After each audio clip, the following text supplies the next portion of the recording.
Mantiqut Tayr ou le langage des oiseaux par Fariduddin Attar, traduction Garcin de Tassy. Éloge de Uthman. Il est le seigneur de la Sunna. Il est la lumière absolue. Que dis-je? Le maître des deux lumières. Uthman, fils de Affan, est celui qui a été plongé dans l'océan de la connaissance spirituelle. Il a été le centre de la religion. L'élévation qu'acquit la bannière de la foi, elle l'acquit par Uthman, le commandeur des croyants.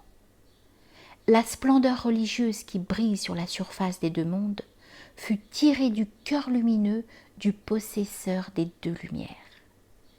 Ce second Joseph, d'après la parole de Mohammed, fut une mine, que dis-je, un océan de piété et de modestie.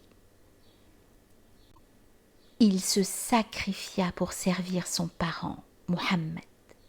Il joua sa vie pour l'accomplissement des desseins du prophète, en lui tranchant la tête pendant qu'il était assis.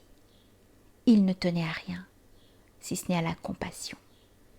Ce fut surtout de son temps que la bonne direction et l'honneur se répandirent dans le monde.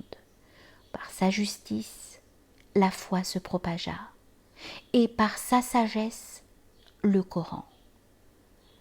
Le Seigneur des Seigneurs disait « Les anges dans le ciel sont jaloux de Uthman ».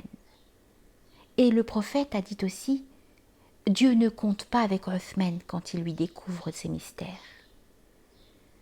Comment n'aurait-il pas accepté l'investiture du khalifa, puisque le prophète lui serra la main en signe de transmission de son pouvoir. Chacun des assistants à l'installation des deux premiers califes dit « Je frapperais ma poitrine si j'étais absent comme le possesseur des deux lumières ».